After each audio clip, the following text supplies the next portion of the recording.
All right. Welcome, everyone, to committee meetings for Monday, June 8th. Start off with County Services Committee. Thank you, Mr. Chairman. I'd like to open a county services meeting at 6:02.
Okay, so I'd like to start with Kyra, if she would come up.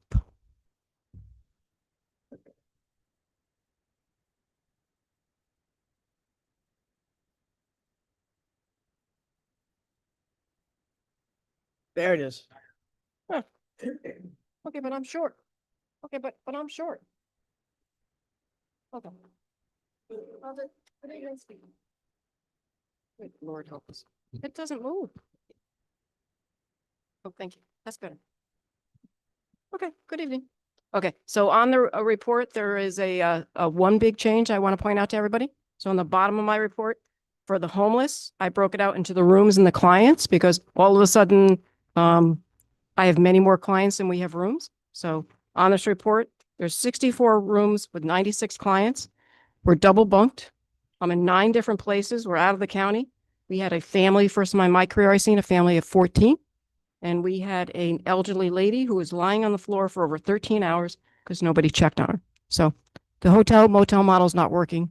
I'm going to continue with these horrible things that are happening there, but it's just, it's out of control of what's happening at this point. So that's number one. Number two, the ABODs, the able-bodied adults without dependents. It was the first month that we needed to enforce what was going on. So the new work rules for clients who are getting SNAP benefits. So once you are not engaged in work activities for 3 months, the cases will be closed. Officially, the first of this month, 132 cases were closed. So every single month that will continue if you do not work those 3 months. So that's being enforced, and we're obviously using the county office building as a C website.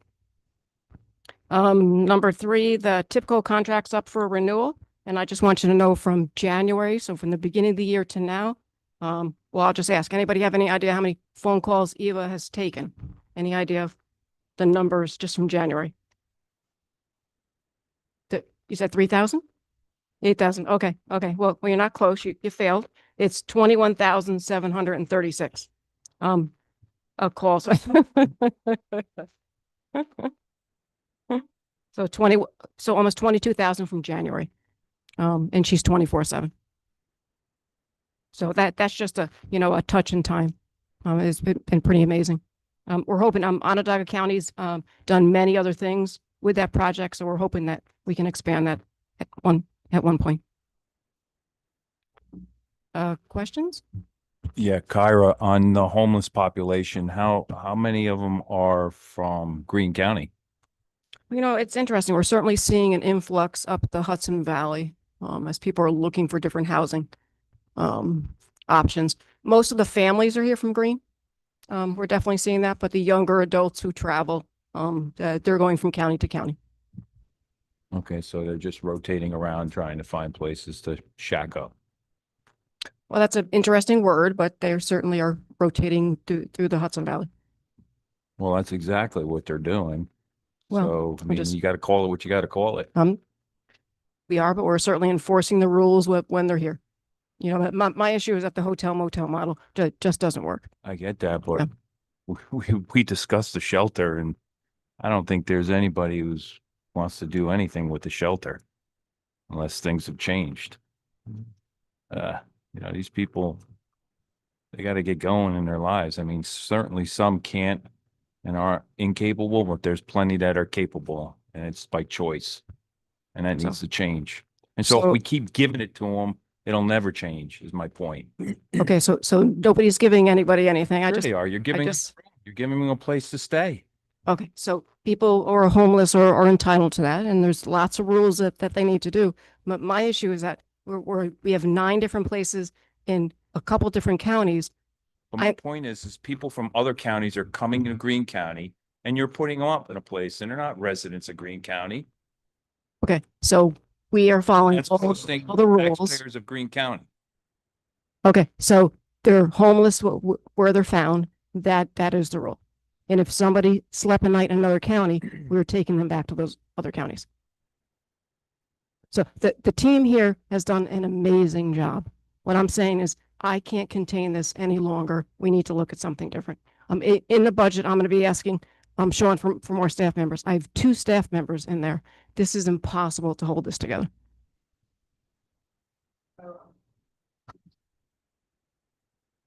Yes, absolutely. Every county. We're pretty much a reflection of what Westchester sees 18 months later. And they seen the expansion in families 18 months ago. And we didn't see that here. It just takes a while to get here.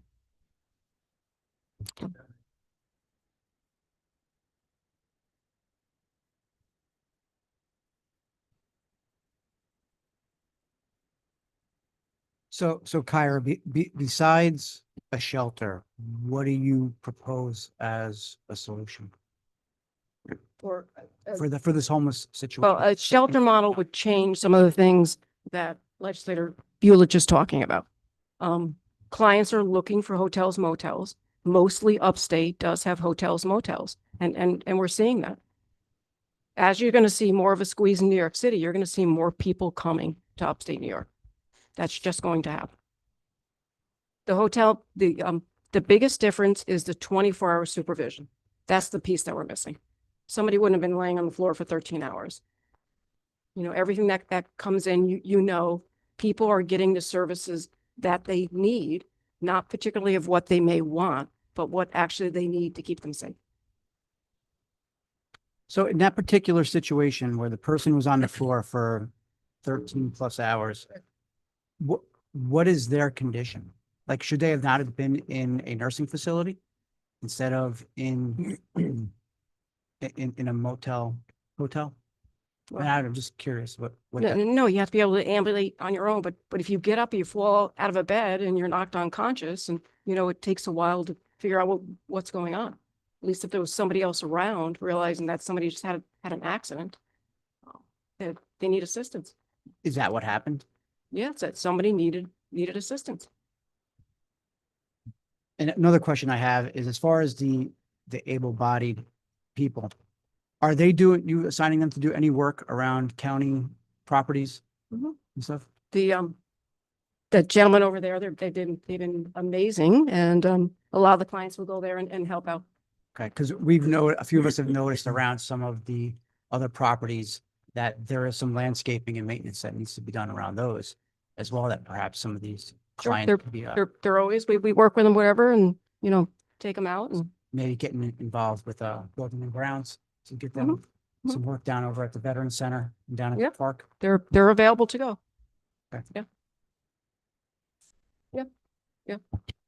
We noticed a lot of overgrown weeds there when we're just there at, brand new facility, and it's Yeah, they can pull the weeds, they can pick up the cigarette butts, they can do whatever. good. Kyra, I have a question regarding the able-bodied. You said 132 cases were closed. Correct. What types of benefits were these people getting from what were they No, were they so- receiving? SNAP? What benefits Yes, were they getting that? so this is specific to the SNAP benefits. So it was basically that the food stamp card was turned off starting June if they did not fulfill their work requirements. So those 132 cases, they no longer have SNAP benefits. Thank you. Did you get 132 people that were complaining that their card wasn't working? Oh, there's Were they some aware? additional phone calls and activity. But the difference in this program, you have to show compliance when you come back in for that to be turned back on again. That's 100% federal benefit. That is not a county benefit. Kyra, how many are currently receiving SNAP benefits in Greene County? Currently, it's 3,411. Thank you. Yeah, Yeah. as a percentage of the population in Greene County, what is that are receiving SNAP benefits? Well, to divide that into roughly 50,000.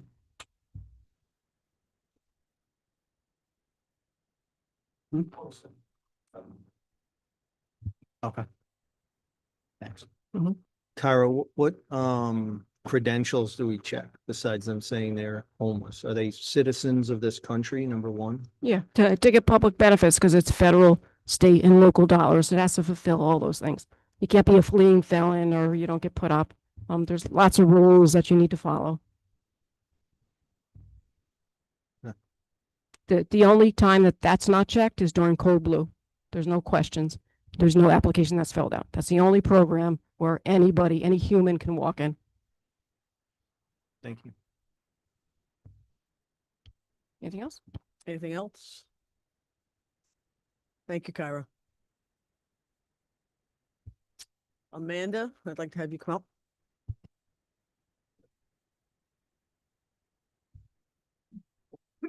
So first, I just want to say thank you to everybody who was able to make it today. We had given away the 8 scholarships for the Community Day funds that were raised for the children of veterans. We had 3 that we had previously given away last week that weren't able to attend tonight. But thank you to the few of you that were able to make it. We also hosted a flag retirement ceremony today that was well attended, and I think people were very appreciative of that as well. So that was great. So I just wanted to give a little brief update on the senior bus and where we're at with that. So I've been in discussion with some of our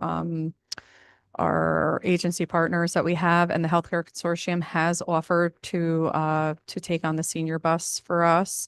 What we've been doing is we had about 26 riders that were consistent riders on the bus. Of course, we've had people hop in over the past few months, maybe once or twice, but the consistent riders, we had 26 of them. We sent the list of addresses to the ARC, who runs our GCT. They were able to go through that spreadsheet for us, and we were able to connect out of the 26, about 21 of them that were either on a route or able to pick up the dial-a-ride, which means they were able to reach out to GCT directly and they were able to schedule a ride, for the next week, which is essentially what we were doing with our senior bus. It left about 5 individuals that weren't able to get on GCT. Ironically, I think 3 or 4 of them are between William Street, Spring Street, and Woodland and Prospect. So, which I mean seems a little mind-boggling, but it's because the route doesn't necessarily stop at their residence. So they would have to either, like William Street, either go up William Street or go down to Main Street. And these are seniors, so we're not going to ask them to do that. So most of them have their needs met at the moment. Obviously, they would appreciate it if we had a bus. So when we did hear back from the healthcare consortium, they did provide us with a contract or an MOU for 3 months. They would utilize our buses, so they wouldn't have to purchase a bus. And our plan was going to be to just pick up those individuals for right now that aren't able to get on GCT, because we don't want to dilute the GCT routes. I mean, if people are able to be picked up on them, it makes the route more lucrative for GCT as well, right? So we do provide bus passes. We provide 10 a month to any client that calls and is on a route and that would like them. So there are plenty of opportunities for them. They can actually travel more on GCT than they could on our own route because we were only coming once a week. So I don't know if it's on today's agenda, but it may be on next month's agenda for the healthcare consortium for that contract. It's about 14,000 for a 3-month period, but that is going 3 days a week. And at this point, we would only need them 1 day a week. So that's kind of where we're at with that. But I just wanted to give you an update on that for right now. So, and as far as expense, if they were to take it on versus us, it actually will either break even or save us money to have them do it, just based on, an initial analysis of that. So, but that's all I have. Do you have any questions? Yeah, Amanda, going to your veteran side of things. What was the purpose of the lieutenant governor in name only being at our veteran center? I had just received a contact from I think she's his assistant, and she just happened to drive past. She lives locally, and she drove past the center, noticed that the new signs were up, and just asked if they could make a stop and see. I did ask her initially, was this meant to be some sort of, publicity type of thing? And she said no, and really it was just the 2 of them with 2 bodyguards, troopers that were with him for protection. So it was pretty benign. I mean, he walked around, he asked some questions about our programming, and that was it for the day. So Did he put it up on his website or something? I did see a photo after. I mean, it wasn't something, like I said, there was no media there. It wasn't something that I was anticipating, but he did, and he happened to be down. I believe he was at Ulster County's prior to that. So Well, to be clear though, him as a lieutenant governor has not contributed anything to that building or anything. no, I mean, we No. had no contact with him prior to that Okay. appointment. No, All right. no, Thanks, Amanda. no problem. Any other?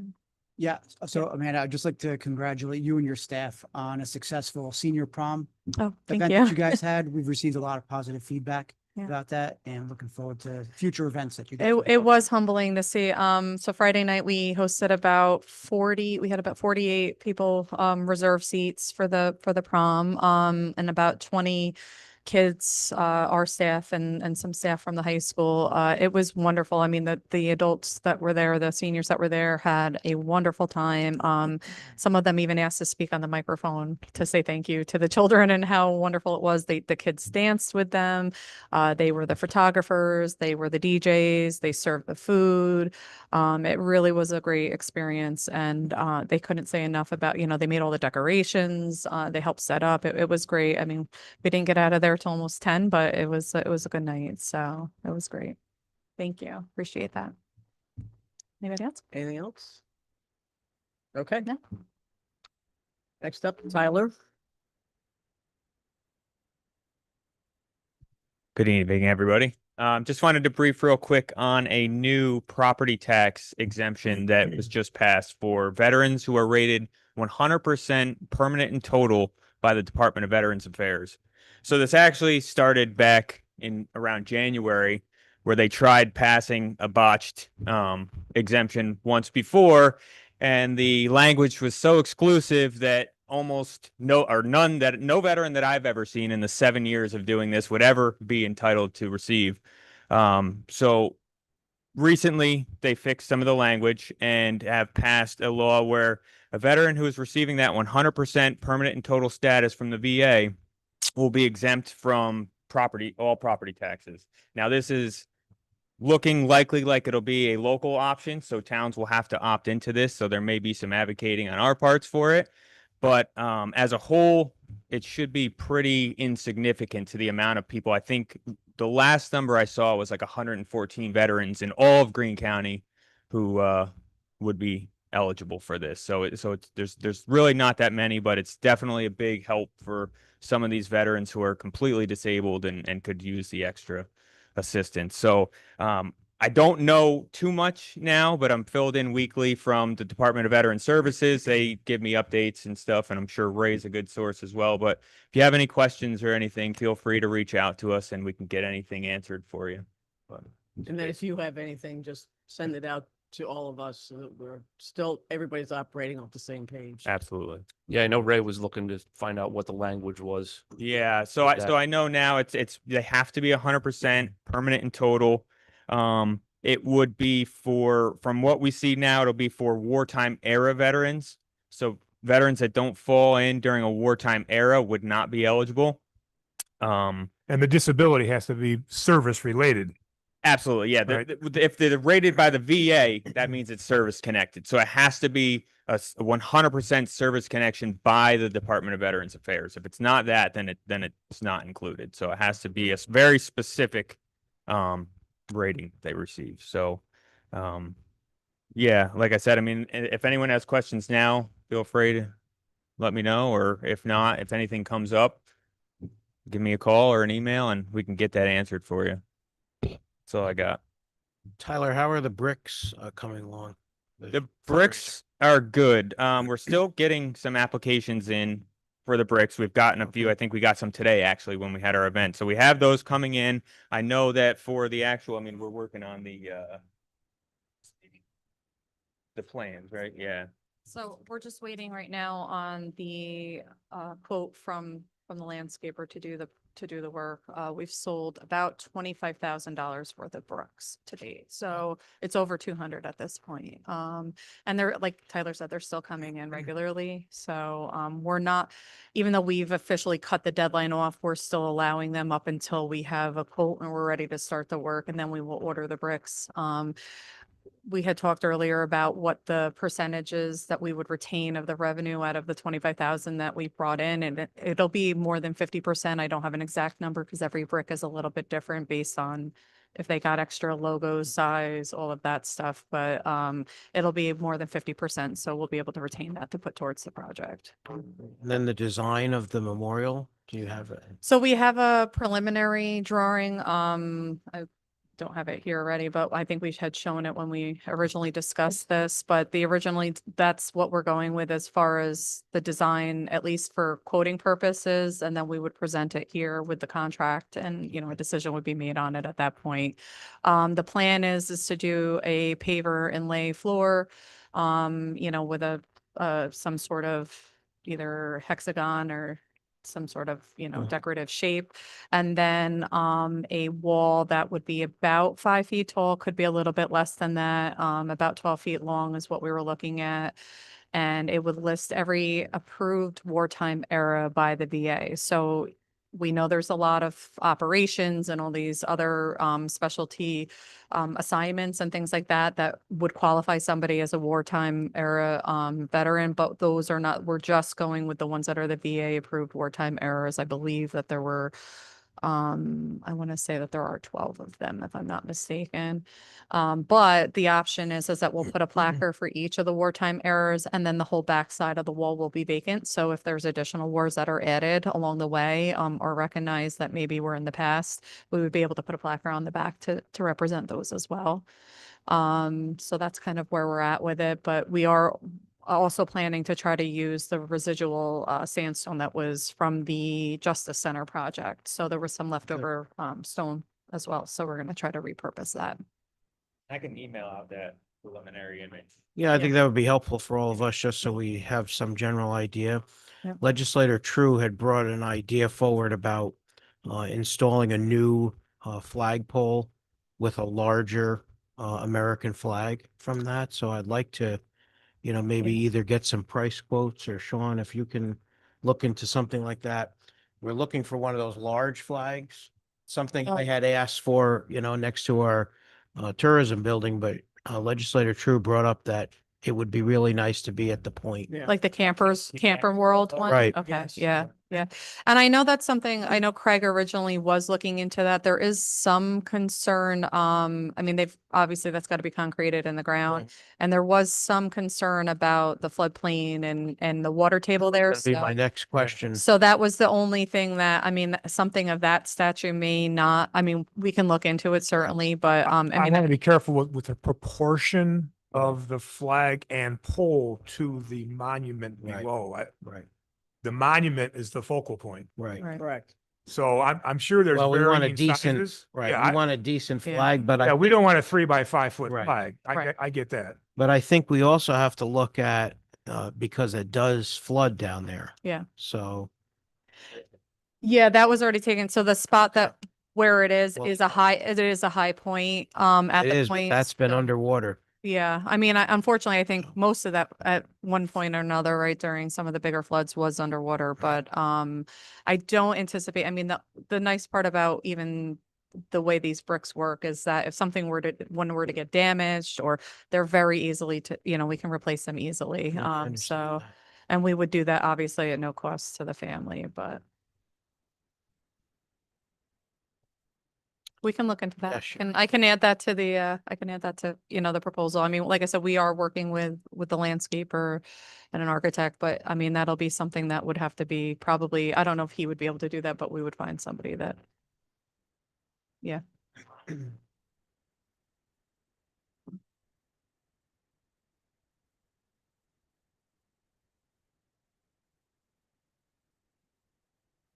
Right. And I know we were approached by economic tourism regarding, the aesthetics at the point because the building's rented and things like that. So we are, everything that we've kind of looked at, we are trying to be mindful of that as well. So Your architect, are they gonna do this pro bono for you?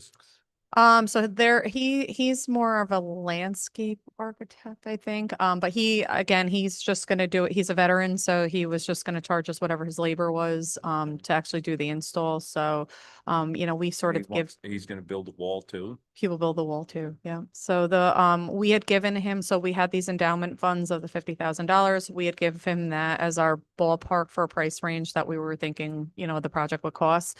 And he said he could work with it. So we're just waiting on a formal proposal from him at this point. So Thank you.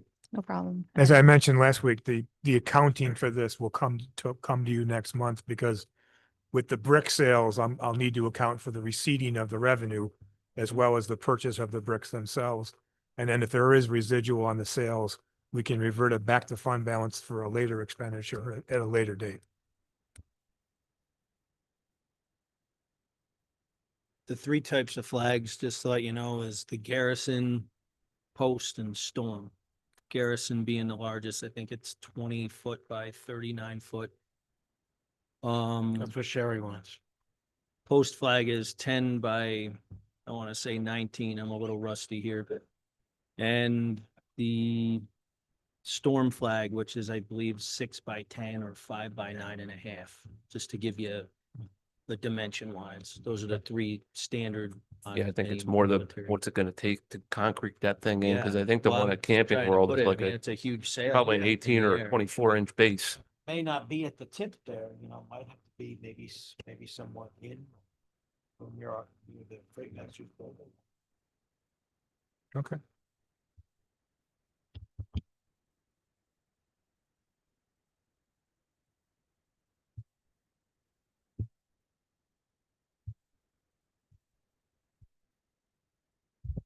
Mr. Hannes is my father, but thank you. That's okay. That's fine. I'm just going to provide a quick update on the Carroll Senior Center. As you know, we've split the project into two separate bids. There's two real separate scopes of work to be done. We felt that two separate bids was probably the best way to organize them and procure contractors, as well as the fact that the infrastructure side of the project is a little further ahead than the design and the site work. So we opened a bid for the water and sewer utility improvement extension. Just for very quick review, it's an extension coming from the intersections of Route 32 and 23B to the southeast along 32, straddling Route 32 and then terminating at the Carroll Senior Center site. This also included the extension of both the sewer and water districts, and that's been completed at the town level. So the resolution before you tonight is to formally award the bid to Bellamy Construction Company of Scotia. We had a public bid opening on Thursday, May 21st, and Bellamy came in at the lowest responsible bidder, and after vetting, looking to authorize the bid for $544,900, which is $130,000 less than the $675,000 original budget.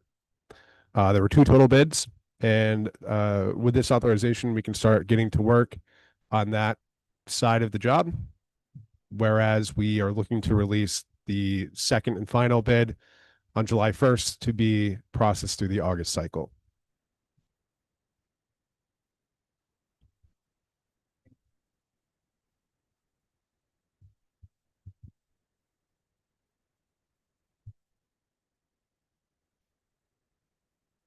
This is the water line itself. So Catterskill, our engineer, the engineer firm, yes. They are the engineer for the whole project. So we've gone through, I think this last design was the 8th iteration. We've gone through two separate, like, high level concepts. This incorporates a demolition at this point. So what I have now, the set of drawings I have now is the last before the stamp drawings. And this is our 8th, so probably about a year that we've been working on design. We've had to go back and forth quite a bit. Question, is this, so the extension, I mean, the water rates and everything will be determined by the town, correct? Correct. But is this a separate district and has it been authorized by the state? It's an extended district. It's not a separate new one. It's So just an it's the same extension of a district. current district. Yes. It's been authorized at the town level. I can check with their attorney to see if there's any additional authorizations needed. I'm just This making week, sure but- we're not getting the carriage before the horse here. Of course. They didn't contact the, Attorney General of the state to make sure that we have the authority to do this. Right. So the nuance of this project, at least, is that the town will be the owners and the entity responsible for the maintenance of the utility. So they would have the full authority to go through their public hearing process to expand the districts. It's not a county driven part of the Well, I'm part of the aware project that. at all. The whole thing's been kind of a quagmire. Mhm. That's why we're in here helping them out. Right. I can I'll double check that every approval, even up to the state level, it's been done this week. So is the water and sewer gonna be on both sides of 32 or just the side that the senior center is gonna be on? The lines themselves are going to run, but the only connection that we have planned at this point is to the senior center, but the lines themselves will be straddling 32. Either side. But they'll stop at where the senior center is. The lines themselves will stop at the senior center. The districts have been expanded down to what used to be the Buell property. So if there's additional development at some point, at least that's been included in the district. And the infrastructure could get expanded further down should those site owners want to do anything.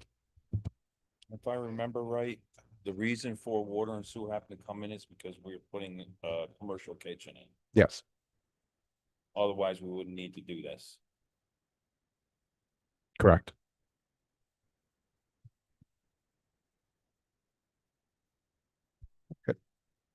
Thank you, James. Thank you. Okay, we can get into the action items. First one is authorizing contract TIPCO's eligibility verification assistant, Eva. Lavera. O'Connell. All in favor? Aye. Aye.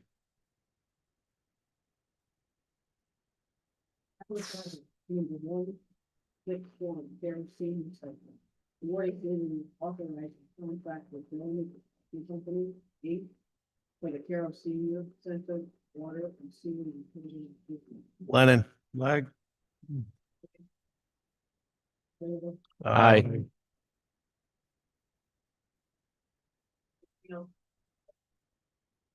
Motion to close. Motion to adjourn.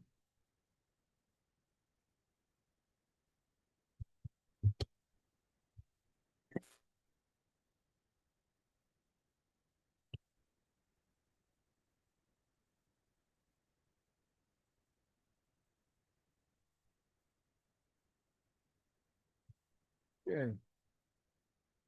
Like to open up, oh, excuse me, Public Works Committee. It's 38 PM. I'd like to hear from our good friend Scott R. Templeton.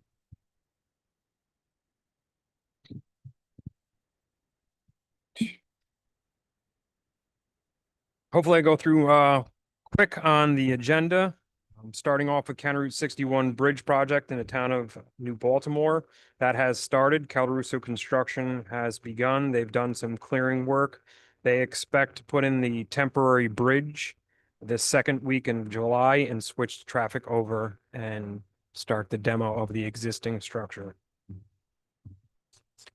I'm going over to 23B slope stabilization and sidewalk repair in the town of Catskill. If anyone's gone through Jefferson Heights, you should have seen the billboard that's up there that we have. June 15th, they plan on mobilizing. So there will be a major impact to traffic along 23B in Jefferson Heights starting June 15th. With the No, That's signalization? just when they start mobilizing. Okay. That's when, I mean, there's 3 different stages for that project, and there's going to be various directional traffic, light, flaggers. It's just giving everyone a heads up that that's when potentially you're going to be impacted with delays. Now, how much of the delays will be dependent on what stage of construction you're in. So Scott, have the residents up there been notified? we've sent out mailers to all the residents within that That strip. stretch, So they should all including, have I don't them. know if it's the Elliott, maybe? We've that's- done, yep, Okay. we've sent the management of the Elliott, we've sent the management of, there's the housing complex that sits in the back, Mhm. everybody on Snake Road. So hopefully we've gotten the word out and Otherwise, I was they're gonna aware. offer Jay Lucas to, do some home visits. County Route 2 culvert replacement in the town of Prattsville. That will start up as soon as we're done with the County Route 2 slope stabilization, which is currently under construction. That is expected to be completed by the end of next week. We may have to do some minor asphalt repairs after that, but the road should be open full-time after that point. And then unfortunately, County Route 2 further down, the culvert will create a full closure of that road. County Route 20 slope stabilization in Durham has been completed. Yeah, that's 2027 looks like it's going to be even more busy than it is this year. There are several projects that we were trying to get in this year. County Route 40 bridge in the town of Wyndham, unfortunately, due to some right-of-way issues, There will be pushed to 2027. That is including on Platte Clove Road, which has gone back into, they've figured out the repair of the fractured rock. So that is expected for 2027. We will be doing another public hearing, most likely July. So just to give them an update of where we are and what we plan on doing. Going to the solid waste department, the maintenance, Catskill Maintenance Building is moving along. It's going a little bit slower than what it has been in the past, but we're expected to most likely switch everything over next month. Then we can clear out the existing area where our mechanic is working and try to determine what we're going to use that space for. The Wyndham Transfer Station reconstruction, we should have the bid specs and designs completed and out to bid by the end of next month. Or end of this month, I'm sorry. And we'll see what the numbers come back and present it to you, the board, and figure out that's the right direction to go. HHW Day will be June 27th. So get the word out. Another Household Hazardous Waste Day, June 27th. Any questions? Scott, is there a status update on the Leeds project? Yes. We just had, in coordination with the Village of Catskill, we actually did a video inspection of the drainage out there. We were hoping for the best. Unfortunately, it is not. We are still expected to do 2027 construction. We're still moving ahead. It's just unfortunately the drainage out there needs to be completely replaced. It's just going to be an additional cost to the project. But that was one of the major reasons why we were doing it, was because of the drainage out there. Right. Does that mean we have an opportunity to go back to the feds to increase the grant, or is that going to have to come back to us? That's going to have to come back to us. They have it capped at 2 million. Okay, because we've previously authorized 500,000. Correct. That's for design. And yes, we may have to chip in a little bit more during construction, depending on what the final costs are. But it is still on schedule for 2027. Okay. When should we know what that additional cost may be? Once we get the final design and put it out to bid. Okay, is that something that would have to be included in this next year's budget item, or that can be go on to 28's budget? We would have to do it in want this. to get it done. This has been going on for a year. Be able to authorize a project without pre-funding the additional balance. So when we get the engineering estimate, either prior to releasing the bids, or we'll just wait for the bids, and then determining what the variance is, we would come back, increase the value of the capital project from 2.5 million to whatever it's going to be, and increasing the local share contribution of 500,000 up to whatever it would be, and it would come from highway unappropriated fund balance. So when are we looking to get those bids out? We have one more round to speak with the engineering firm to provide them with those video inspection reports that we have. We should probably have something from them by August, and then we'll put it out to bid. Thank you. But I mean, we have to work within construction seasons, so we don't want to be in the middle of winter putting in drainage. So it's unfortunate that. Do we we have still- a Oh, I'm sorry. dollar number on what we've already expended for this engineering of an existing road? Right. I can get you that number. Yeah. We saw, The original capital project for 250,000, I want to say, to take care of pre-engineering and then bid spec development, but it would not have included construction services and that kind of stuff. there's still a lot left over because we had planned on using that for inspection as well. Okay.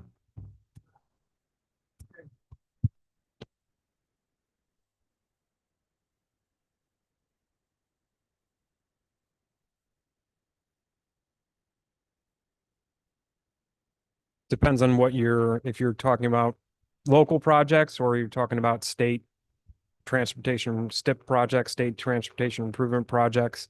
Our local projects, yes, they're generally much less because we don't have to do the full design packages that the federal requirements and New York State DOT requires. But this is still, we still have to cover the HUD program, which this is running through. So we still have to comply with all their environmental requirements and agency requirements. So we still are expending more than a typical local project, but just so we comply with everything, because everything that we do has to be submitted to the Fed to get reimbursed. Same reason we didn't use USDA. Yeah, we're finding that the HUD program is great. We'll take the money, but it is extensive. But we're still on a construction schedule of 2027. Correct. Let your father know.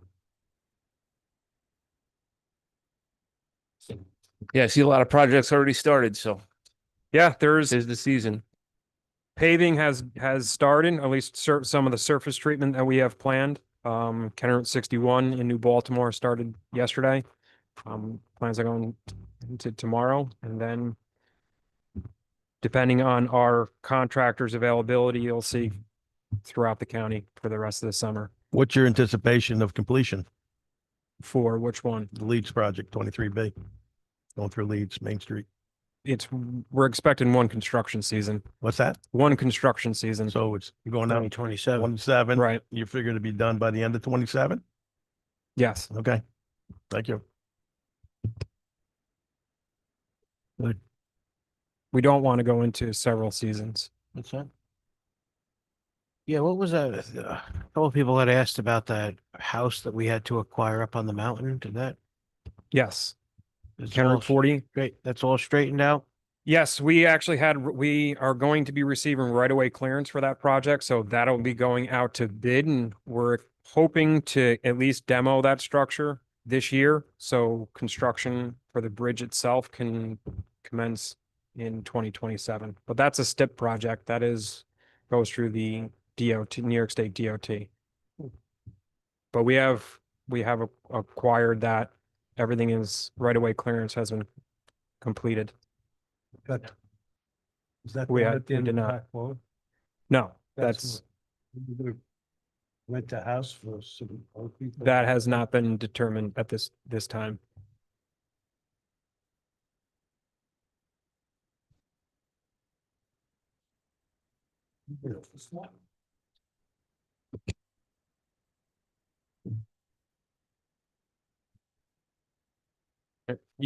I guess you'll see on here, the resolution for authorizing to purchase a grade all. I know that was something that we sent.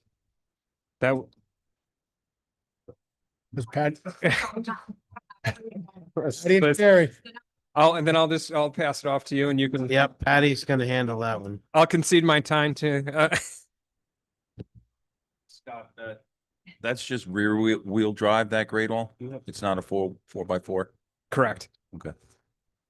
Should not be taking that into anything off-road, so. No, I agree. I think your old one though was 4-wheel drive. We have two 3100s and one of them, it's a 4200, which is not necessarily 4-wheel drive, but it has 6 axles. Right. All right. So- Thank you. Scott, question on the resolution number 2 on the County Route 39 Trout Brook emergency deck repair in Round Top. Yes, What's the extension of that project? Is that going to be fairly quick, or is that more involved? It'll be- Advise the fire department? it'll be quick.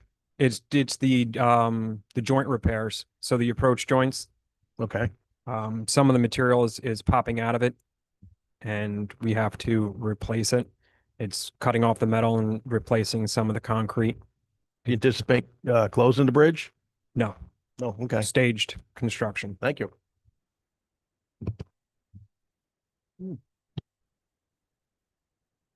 all right, thanks, Scott. Good. Still on? You muted? Okay.